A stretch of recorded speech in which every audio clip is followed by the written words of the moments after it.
So joining us for discussions, we have Tom Rowlands, who is Managing Director of Global EV Solutions at Fleetcor. We have Ashley Tate, CEO at Mina. We have Owain Pearce, Transport Manager at Oxford City Council, and Stephen Pope, who is the Fleet Manager at Coca-Cola. So to kick us off with some opening words, I'd like to hand over to Tom. Okay, thank you. So I just wanted to kind of introduce the panel, and I think the wrap-up of the last keynote speech actually covered a lot of what we're going to cover on today's panel. So I'm Tom, as was said. So I'm the MD of EV Solutions for Allstar. So Allstar's been serving fleets for the last kind of 40 years in the fuel segment, so we clearly have a lot of insight into fleets and their needs, and have a huge number of customers transitioning over to EV. So we have quite a good insight into the challenges that they face and some of the ways that we can help overcome that. So we're hoping to discuss that with the panel today and look forward to the discussion. Thanks, Tom. So let's dive into the questions. And I'll come to you first of all, because you're here on the hook. Yeah. So let's see what we've got. So first of all, why is it important to start with drivers that are most eligible for the transition? What things should be considered when identifying these drivers?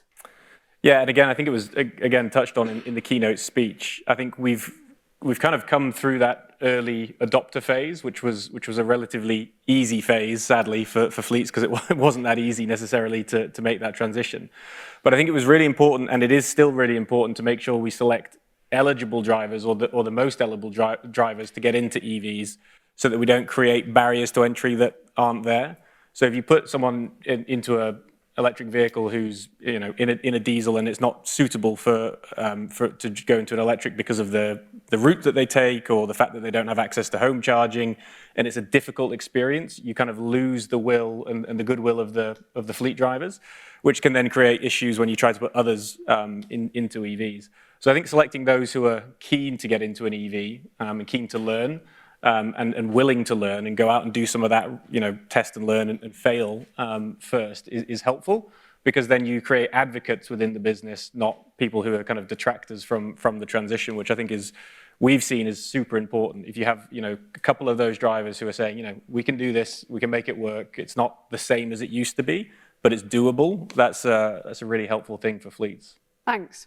Ashley, do you want to take a shot as well? Yeah. So I think, again, it's kind of similar to what Tom says. I mean, I remember 4 years ago when we were just thinking about starting Mina, I spoke to a fleet of vans, actually, and this guy said, yeah, we've tried EVs. We gave this one EV to an engineer in London, and it just didn't work. And it's like, that's kind of why you need to think about who you're giving these vehicles to and why you need to get them bought in. Because if you get the wrong people, if you give them to the wrong people, bad news travels fast. And the minute somebody says this doesn't work, suddenly, I don't want an EV because, so-and-so says it doesn't work.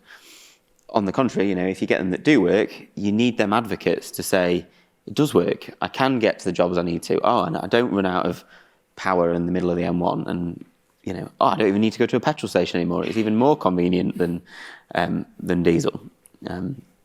Just dead important you have them advocates, and giving those vehicles to people that can make them work will build advocacy a lot quicker. Thanks. And Owain, do you have a take on this as well? Our sort of idea was sort of two-sided. One was sort of identify the vehicles first, and then from that actually identify the drivers that were in those vehicles, do surveys with them, actually sort of find out where, how they would charge, and whether they were even willing to actually sort of take that on. I mean, we've had electric vehicles for over a decade anyway, but most of those are sort of pool fleet, and we're sort of moving into the individual vehicle drivers now. So we, again, just reiterate the point, we needed advocates, we needed champions that would actually promote those vehicles. Excellent, thank you. So Stephen, I'm going to come to you with another question here. So we've got the question, how should companies engage their drivers when moving to EV or PHEV? Why is it important to have employee buy-in, and how do we educate them on new ownership? Yeah, it's a big topic as well. I think, as the guys have said, it's, getting those advocates out there. And as humans, we're all slightly different. While an EV is one product, everyone looks at it slightly differently, and we're no different at Coke, that we've got the entire spectrum of the super keen guys that were the early adopters to the right skeptics that just don't want to get into an EV car, and it's how you engage those. And we've done it on different levels. So we've done it as a business-wide communication through sort of team meetings, business-wide communications and literature. And some people are happy to self-serve on that, go away, read up, and they're bought in. Others need a little bit more hand-holding. We've done that in team meetings, in smaller groups, even down to individual conversations. And sometimes that's just a driver coming back to you just to check, say, I've read everything you've told me, I've listened to all of the calls. Can I just check X, Y, Z? Have I got it right? And you're like, yes, you have. You've understood it. You've gone through all of the process and you've worked it out. You are right. So it's not a one-size-fits-all. We've found it's taken through trial and error. We haven't got it right every time. Different ways to speak to different colleagues. And that will come down to different teams as well. So if they're using cars versus vans, it's a different conversation about how they use the vehicle, how they're going to charge the vehicle, where they keep the vehicle at night. There's lots in that, and everyone is slightly different. So lots of different messages in different ways around the business is what we've tried.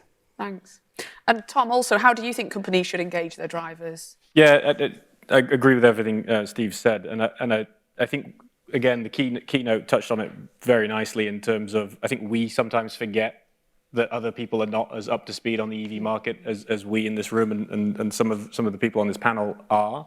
So it's easy to forget that people just don't know the basics of EV. So kind of getting back to the basics and getting that training in place early is important. And we as a company, as Allstar, we actually have a kind of internal engagement program ongoing for our own company because obviously we're a big company. EV's a relatively small part of that at the moment, but growing. So we're actually educating our internal teams around electric vehicles and getting them to understand it as well so that they can have the right conversations with our customers as well. But yeah, I think just making sure that basic training is in place and also supporting the fleet managers as well is really important. And I know the AFP do a lot, the Association of Fleet Professionals do a lot in this space in terms of education programs for fleet managers. And I think that's a great starting point, and leveraging those kind of tools that are available to fleet managers as well as the end drivers is super important. Thanks. Ashley, any more thoughts from you on how this can be done? I think there's a lot of fleets that have done this as well. You know, there are some fleets that have got thousands of vehicles out there and some that are struggling to get two. You know, but the fleets that have got thousands are really quite open to sharing what's worked and what's not worked for them as well. So go and reach out to those bigger fleets and ask them for help. Great. So, Owain, I'm going to come to you with another question. So, next question is, what does the future of EV charging infrastructure look like, and how will this impact future fleets? It's quite a large topic, really. I mean, depot charging will obviously have its place, but many depots might not have the capacity. So you've then got home charging, and again, that's definitely going to have a place, but not every employee can to home charge. So we've got to look at other sort of options. One that we're looking at for, in particular, domestic home charging is a project that ODS has actually started, the Gully project. And that's basically where you can still have a home charger, but you might not have a drive to park on. So you can actually cable the actual charge directly onto the street through a channel, which actually allows you to be able to park there. Other areas would be sort of remote hubs. So whether that's public infrastructure or privately managed infrastructure, that's going to be a sort of a key area around it as well. And then sort of future areas are probably sort of battery swapping technology would be up there. Great, that's all very insightful, thank you. Stephen, have you got any thoughts around this particular question about infrastructure? Yeah, I think we've heard it a few times actually over the last couple of days as well around sort of the reliability and usability of charging. You know, certainly from a business perspective, we're much more of a 9 to 5 business during the day, and that's certainly the hot times for charging. If you go to a charging station at kind of 4 p.m. and it's got 12 chargers, they're quite often all in use. If you go there at midnight, then you're probably going to get one. Our teams don't really work at that time of day, others do. So I think there needs to be some sort of collaboration around, you know, how you, I think someone mentioned how you maybe book times to use chargers, how you can access those reliably, knowing if you're going to plan your journeys, when you get there, one, it's in use, i.e. it's available to use, and that you can actually get a slot to then charge. I think that would massively help. Certainly companies help plan works for their colleagues. That's really great, thank you. Tom, any thoughts from you? Yeah, I think to make it work for not only fleets, but also for the grid itself, we're going to have to use a mix of all the types of charging solutions available, because if we just assume that we're going to get DC fast hubs everywhere, it's simply not going to work. It's very expensive to install, and it puts a huge strain on the grid. So that's just not going to happen in any time soon. So I think being really smart around who charges where and when is both helpful to the fleet in terms of cost, because obviously charging at home is a lot cheaper than charging constantly on DC rapid chargers, as well as the depot use case and other innovative solutions. So there's solutions out there where people will drive mobile vans to you to charge you up. So I think mixing in all of these different solutions is going to be the only realistic way that we can get to a network that's good enough, because the number of EVs getting onto the road is increasing at such a rate. I'm just not convinced that the road network alone and the DC rapid network alone will be enough to kind of serve that. And we see it more and more. The more, a year ago I used to pull into a DC rapid area knowing I would get a charge point. And Ash sent me a text the other night where he was queuing up for 20 minutes at a place where I used to know I could always go and kind of get a charge point. So the road network is massively improving, and the reliability and all those things that people have spoken about through this summit is improving, but it's not the only answer. That's for sure. Thanks. So kind of moving slightly on from that, looking at kind of home charging. The next question I'm going to ask is, what is the impact of home charging and what are the benefits? Who wants to take that? I can kick off if you like. Yeah. So I mean, Mina, big advocates of home charging, I guess, and it's not for everybody. Not everyone's got a drive. Not everyone can charge at home. But if you have got a drive and you can charge at home, it's cheap, it's easy, it's convenient. Like, it's easier than filling with fuel. You leave home with a full battery. And for fleets, it's super important. Like, you can't ask every single person in your fleet to charge at home because they don't have a drive. But if you factor in the downtime that, especially an operational fleet, would have to factor in to sit at a public charger, that, we've got customers that have said that will rack into the millions just in downtime.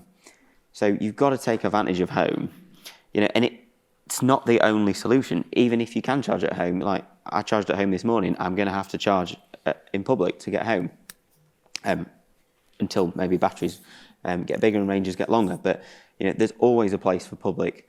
There's always a place for home. But I think you can't discount home, especially at the minute, especially with the government bringing the price cap in as well. It almost guarantees that the price of charging at home is half that of charging in public. Owain, any thoughts from you? Yeah, I mean, I just sort of reiterate a lot of that. It's ease of use for the drivers. It gives them peace of mind. It also opens up some of the potential for EVs for those that live further out. So if they're able to charge at home, it means that they've always got somewhere that they can charge and then still get to work and back. Thanks. Steve, I'm going to put this question to you first. So looking now at maintenance and timelines of that, how can we ensure that some of the current barriers are not slowing the transition? So kind of those delays. Sorry, delays in? So when it comes to maintenance timelines or delays, so maintaining EV product. Yeah, I think it's, we're in sort of the perfect storm of not getting anything at the moment. In the last couple of years, we're on that sort of crest of, everyone wants EVs, but we can't get them. That is gradually getting better. But I think there's sort of removing those barriers to entry. One is the availability of the product. There's certainly price pressures coming in from every angle, whether that's from the manufacturer's side, whether it's from the home charging electric side, everything around anything in the world at the moment is expensive, and certainly focused on electric vehicles is making it ever more challenging to get those into a car policy and make it an attractive car policy. We've certainly seen that in the last couple of years. Those choice of cars have been eroded, and therefore driver buy-in is eroded with that as well. Thanks. Tom, any thoughts from you on kind of the maintenance piece and how we can ensure that's a little bit more seamless? The maintenance of the vehicles themselves? So we also run a SMR maintenance repair business in Epics, which actually works with the leasing companies in the garages. So in terms of maintenance of EVs themselves, it's relatively when it actually helps the TCO model often, because the cost of maintaining EVs through the data that we see is actually a lot lower. But I think to Steve's point, in terms of parts availability and all those kind of things, that you need to factor that in, because if an EV goes off the road, it tends to go off the road for a very extended period of time because you can't actually get the parts to repair it. So, even if a tire blows, you can be out for kind of 3 weeks because you just can't get the availability of the parts. And I think all of this cycles back to making sure that you make the right choices of who to get into an EV, because there is such a limited supply of the vehicles themselves. So making those right choices and making sure you're making efficient choices, and in the rest of your fleet, making potentially decisions you don't want to make, that is potentially, hey, I'm going to push this particular vehicle actually into a more efficient ICE type for a period of time because we just don't have the availability of the electric vehicles, just becomes so much more important, so that we're using the electric vehicles that are available in the best way for the future. Thank you. Okay, so we're going to move on now to audience questions. So a reminder for anybody that is watching us virtually online, please do put your questions forward within the chat box and we will look at those as well. They're being fed through to me now on the laptop, so please go ahead and do that. I think we might go first to a question in the room if anybody has one. We've got a roaming mic. Anybody got a question for the panel? Thanks very much. It's Aid Thomas from GreenTV Media. I have a question for Coca-Cola. With your most powerful of all symbolic fleets, the Coca-Cola Christmas truck, when will we see that truck rolling out as a beautiful electric truck worldwide? As an iconic brand and something we could put out there, I think it will be very soon, but nothing's been decided internally, I'm afraid. Thanks. Okay, I'll go to a question from the online audience. So the question I've got, and we can see who wants to take it, is there a gap for collaboration with privately managed infrastructure? Who do you think should initiate this, and can councils help facilitate this? So I'll probably come to Owain on this one.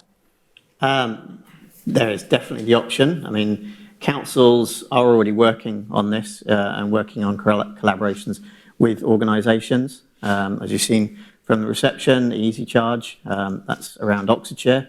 So, and that is in partnership with county and other organisations. So, yeah, it's certainly definitely an option that we're looking to work with. Fantastic. Anybody else got any thoughts on that, or shall I move? Yeah, I mean, I think it's definitely a future model that will come into play. If you look at how, and again, to go back to the fuel experience, we have a business called CFN, which effectively does that. It's cross-acceptance of different fuel merchants and different fuel networks. So it's a quite well-trodden path. And I think in terms of the hardware that's in the ground, utilization is key. So I think as long as we can get the technology and operations in place to make it work, it will definitely be important in the future. And there are companies already helping. I think we heard from them earlier, Just Park and Co-Charger and those types of companies who are helping people with private driveways who want to open that up to the public. So it's already happening, and I think it will continue to happen more. Thanks. Okay, so I am getting some more questions coming through. I think this one is actually for Steve. So is the education piece for EV fleets a responsibility of the OEM provider or the company? Have you any best practice on this at Coca-Cola? Yeah, I think it's sort of both, really. So we're probably the conduit. That's where the colleagues and drivers will come to first for our expertise. But we've certainly sought the support of the OEMs. You know, they've got all of the knowledge and information about their product, so they can provide that to us. Lots of them have short video clips, training materials that we can share as well. So we do very much rely on the industry to give us the information. We can then help disseminate that and put it into the framework of our internal policy, so the drivers understand how that will translate into exactly what they receive as part of their company car package. So I think there's both responsibility on both parts for that. Thanks. Okay, so Ashley, I'll come to you with a question that we've got here.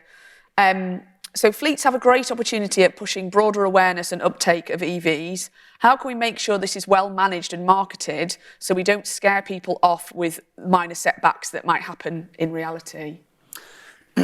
And I think this comes back to the first question of almost pick the low-hanging fruit first. You know, don't give an EV to a guy that can't charge at home and lives, 100 miles away from a public charger, because it's going to go wrong.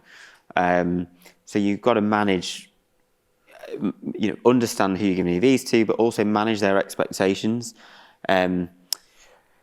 We work with some like engineering fleets, and they've had to change their operation. They can't give an engineer a van that will do 120 miles a route of 200 miles, because clearly he's going to complain and say, well, I can't do my job. And actually, if you look at it, it's the operation that's causing him not to be able to do his job. So, and you've got to get advocacy, because the minute, going back to the first question, if something goes wrong, they'll shout about it, and the last thing you want to do is stall that adoption or end up going back to diesel. And I think one other thing that fleets often underestimate or forget is they have a huge amount of data available to them through their telematics or through their operations today, and other partners and providers that they've got. And I think data is king in this situation, because actually you can dispel a lot of myths with data. And if you get someone to kind of look at the data, look at the trips that you're making, and put it into a model, often fleets are very surprised that 90-95% of their fleet is actually pretty well set to go EV. And there's other companies out there that can display to drivers just how long that they dwell for, because people always think, oh, I'm constantly driving and I'll never have time to charge. Actually, 95% of the time your car's sat there and could be charging. So I think data is key to dispelling a lot of the myths and just using facts, because people get very caught up in myths. Yeah, just following on from Tom's point, I mean, sort of introduction, so giving drivers an opportunity to drive electric vehicles prior to getting them, then obviously when they come in, giving them sort of full training on that, and then continuous training. So as Tom said, data, I mean, we use our telematics to improve our driver behaviours. So that's a sort of continual learning experience on any vehicle really, but in particular electric vehicles, because it's new to them, and also around how you charge them, sort of charging cycles. Don't put them on charge every sort of 10%, or we sort of like manage that. Really interesting, thank you. Okay, one that's quite topical here.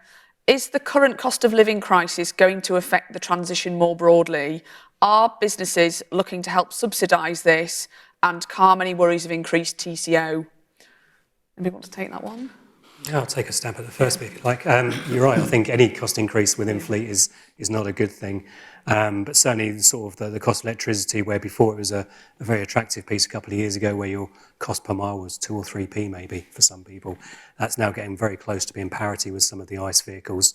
And we've moved our policy along with that, having previously used HMRC pence mile rates, which are a very broad brush approach, and you get some winners, some losers. We've moved more to an actual payment method where we can monitor their home charging. So drivers are sort of where they've perhaps been hesitant, saying, well, you're only going to give me 5p or 8p as it is now. I know it's going to cost me 10, 11, 15p. Actually moving to a model where we can accurately and fairly repay what that driver's using, whether it's 15p or 5p. That has helped enormously on our side, because it's an expensive system effectively when you're doing your mileage. Drivers don't want to kind of go, I'm paying to come to work, I'm paying to work for you because you won't give me the extra amount that I'm required because the rate doesn't match. Moving to a fair and equitable way to do that has really helped our policy. Thank you. Okay, and another one here.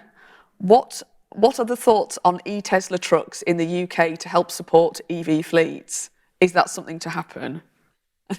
Any thoughts on that? I think there's, Tesla is a manufacturer that may be making trucks or vans. Yeah. There's a shortage of electric vans generally, but the mainstream OEMs are making lots of them. The Transit E, and I think we've got to stop looking at things too short term. Yeah, okay, there's an an issue with vehicle availability at the minute, 6 to 12 months, but let's fast forward 3 years, you know, that will naturally unblock itself, or I hope it will. You know, I think, yeah, the models are a challenge, availability of those models, but range is getting longer. I think the other thing is, maybe just going back to the cost of living thing, you know, I think there's so much that actually wins when you come to EV. You know, we've got the benefit in kind. We know what that's going to be now for the next, well, till 2028, you know, that, and leasing an EV where you do have a business with a salary sacrifice scheme can work out far cheaper than even buying a second-hand car, because, you know, second-hand, you've got tax, you've got the fuel, you've got maintenance, you know, so there's lots of benefits to going to EV if you look at the total cost of ownership over a period of time. Anything from you, Tom?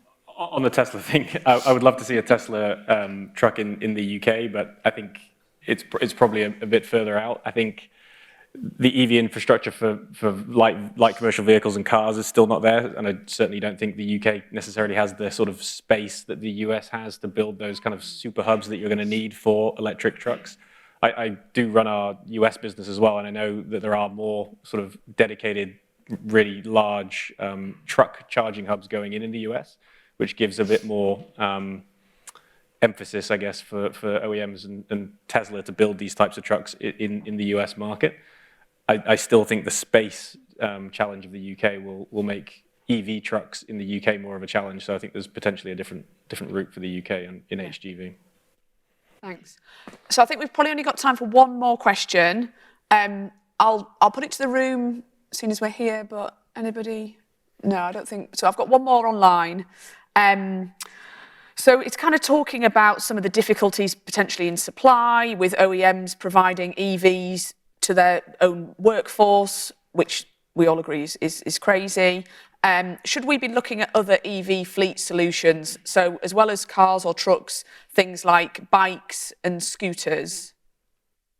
Everybody, lots of nodding heads. Okay, who wants to take it? Yeah, I think so. We've looked, I mean, we do it much better in Europe, actually. So on the continent, sort of the total mobility solution, as it's called, is much more prevalent than we have in the UK. We're not quite as joined up in the UK, or the market's not quite as mature, perhaps, as the continent. But yeah, there are other, and depending on what business you run and where geographically you run that, but certainly if you're in an urban environment, London and Manchester and so on, there are other solutions out there. Now, there's some safety considerations as well. We looked at e-bikes and we've looked at other sort of forms of transport.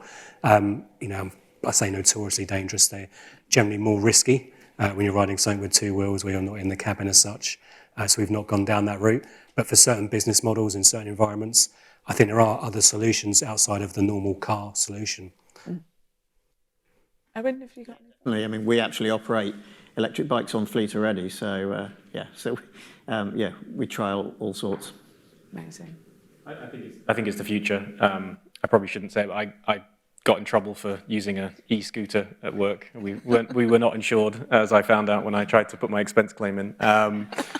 But I do think it's the future. But as Steve said, there's challenges with safety, but I think it's the only way. Again, not just a mix of where people charge their vehicles, but also the types of transport that they take. So that total mobility solution, and I think a fleet manager's role is changing to be kind of more of a mobility manager than a fleet manager. Thank you. Great way to end there. Thank you, everyone, for a great discussion. Transitioning fleets is a fundamental part in accelerating not just adoption, but also the education pieces. So thanks to you all again. So we're now going to take a 45-minute break. So join me at 3:45 for the final panel in partnership with Scottish Power on delivering an equitable charging network.